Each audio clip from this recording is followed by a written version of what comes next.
Teori konspirasi Ksatria Templar menjadi contoh klasik bagaimana sebuah organisasi historis dapat berubah menjadi wadah naratif kekuatan militer dan finansial internasional, tempat masyarakat memproyeksikan berbagai kecemasan dan dugaan tentang kekuasaan tersembunyi, uang, agama, rahasia, dan elit global.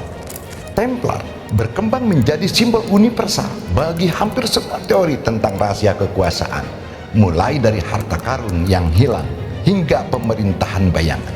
Hari ini kita tidak hanya akan membahas rangkaian sejarahnya, melainkan menjelajahi sejarah lengkap dengan perjalanan kecurigaan-kecurigaannya, dari fakta yang tercatat menuju hipotesis historis, dan dilengkapi dengan motif spekulasi konspiratif yang beredar luas di masyarakat.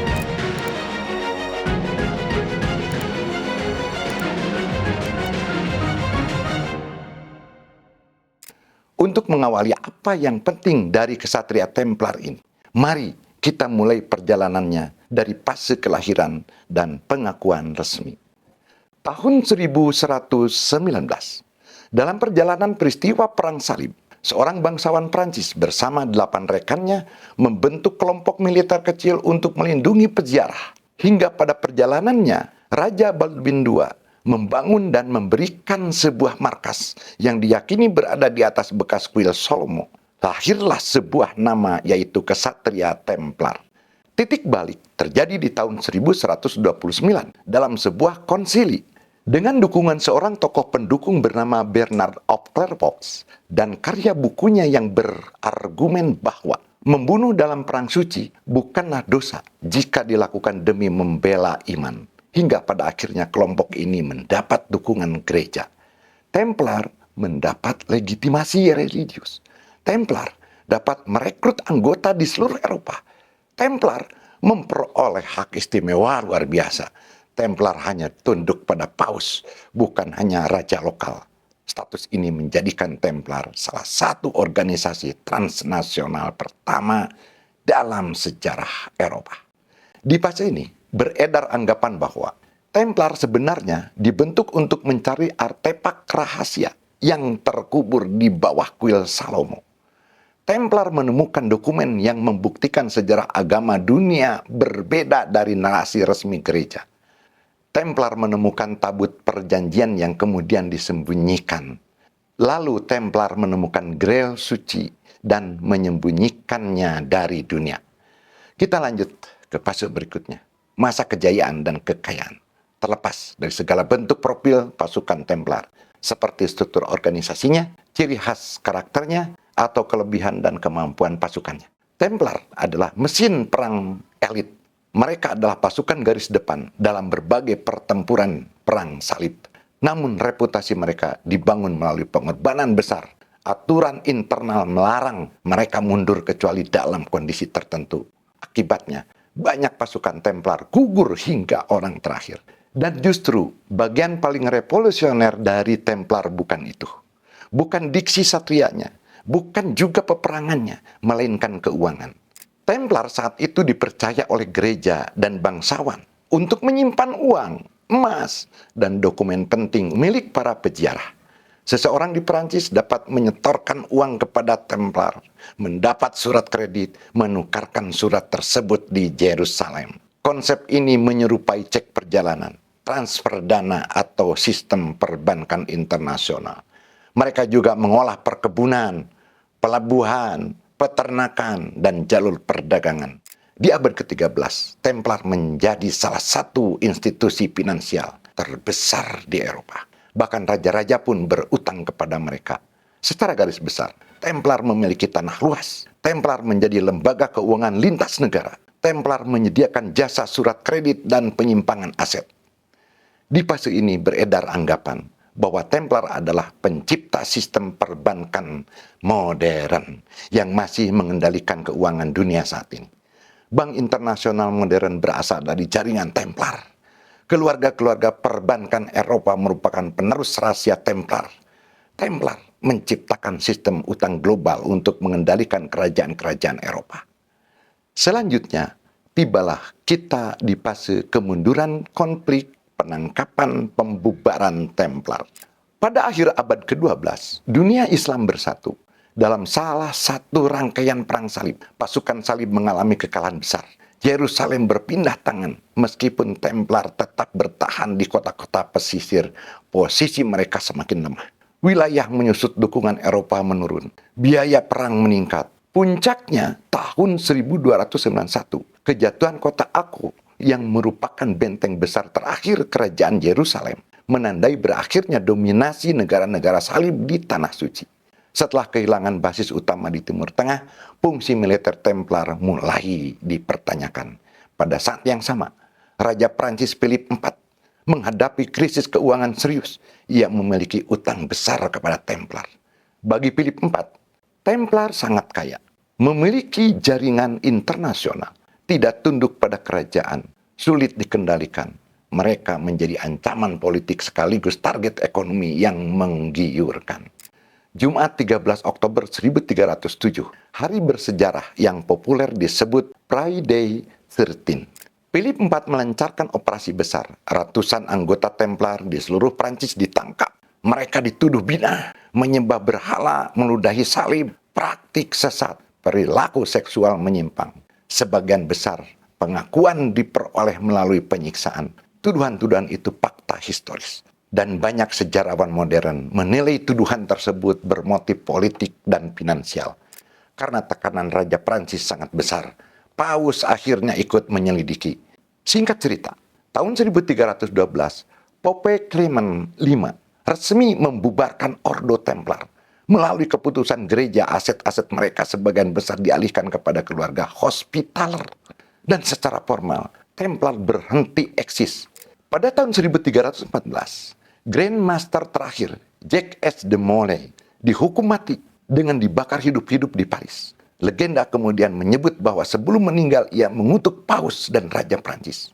Menariknya, keduanya memang meninggal dalam waktu relatif dekat setelah eksekusi tersebut.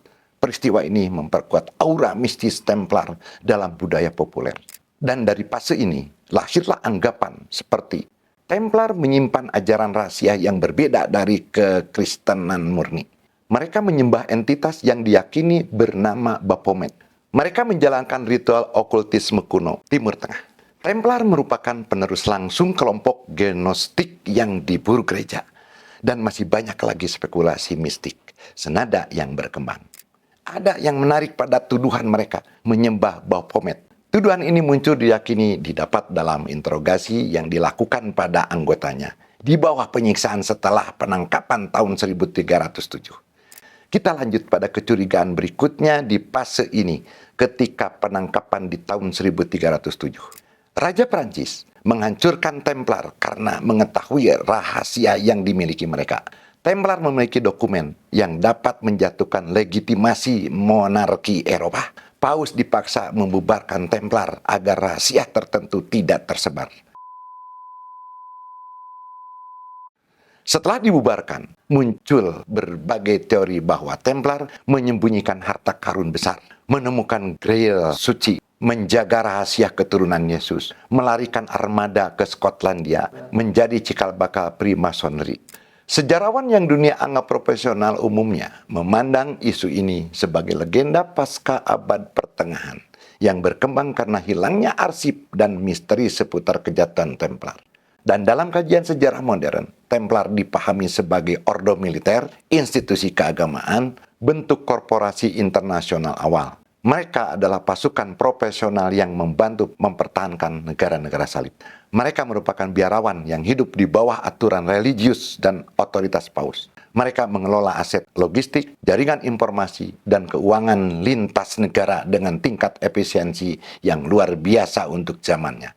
Dan fakta kemana harta dan segala aset pasca hilangnya armada Templar tidak terlacak secara rinci setelah pembubaran. Apa saja mitos dan legenda yang lahir karena fase ini? Beberapa di antaranya adalah armada Templar melarikan diri dari Prancis membawa harta karun. Mereka berlayar ke Skotlandia dan bertahan secara rahasia. Mereka mencapai Amerika sebelum Christopher Columbus. Mereka mendirikan koloni tersembunyi di dunia baru. Dalam banyak sekali video yang beredar di YouTube, Spekulasi-spekulasi ini banyak bermunculan secara terpisah.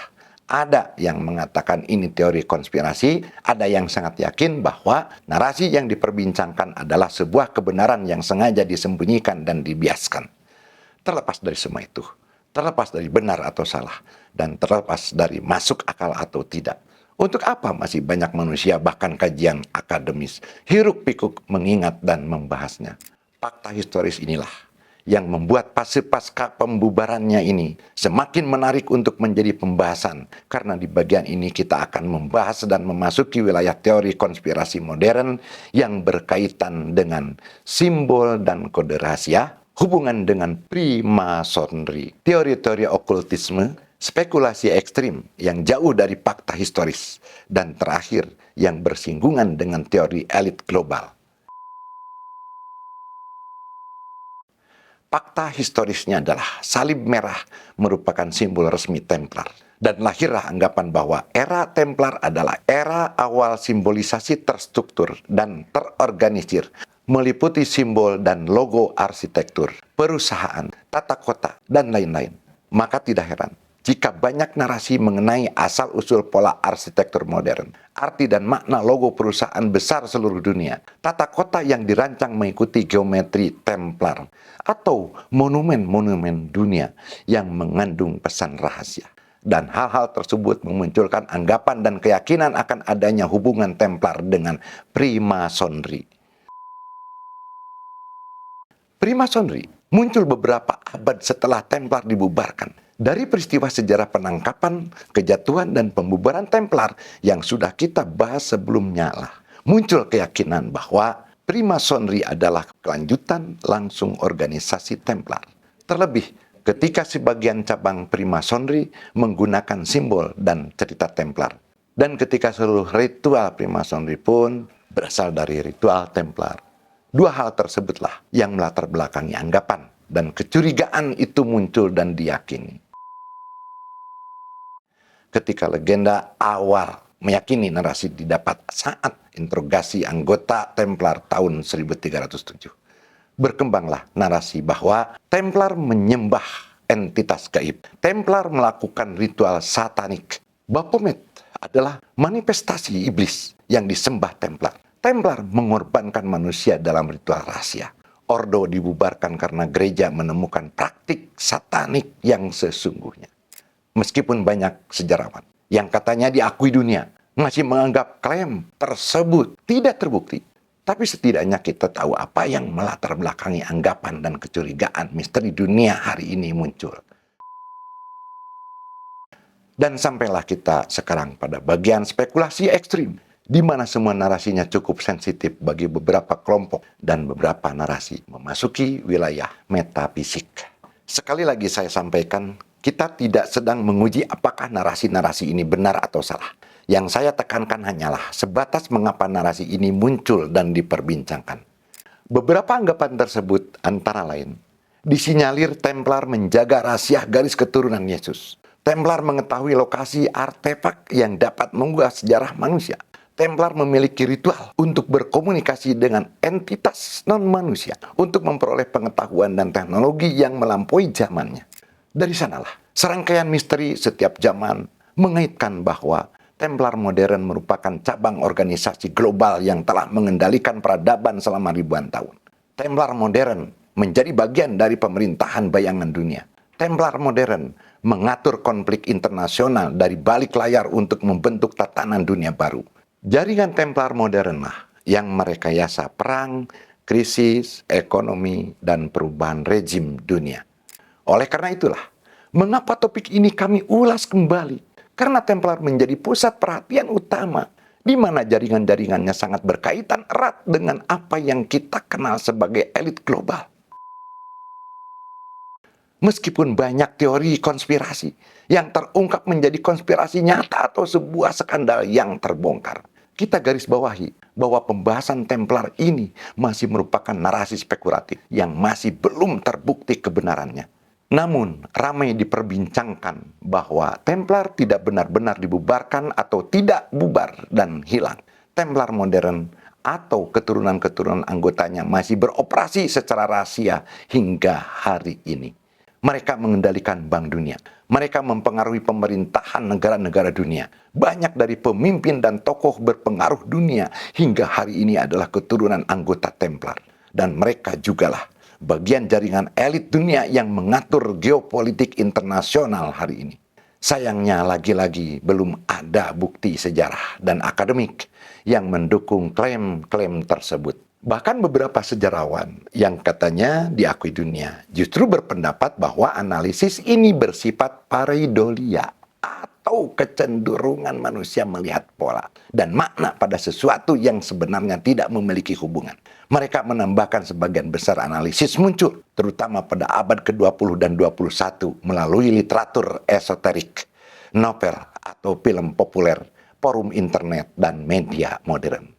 Mungkin memang pantas. Bagaimana topik Templar tidak pernah habis dimakan zaman. Rangkaian kecurigaan inilah yang justru akan selalu menghidupkan nama dan kecurigaan selanjutnya di setiap zaman hingga kapanpun.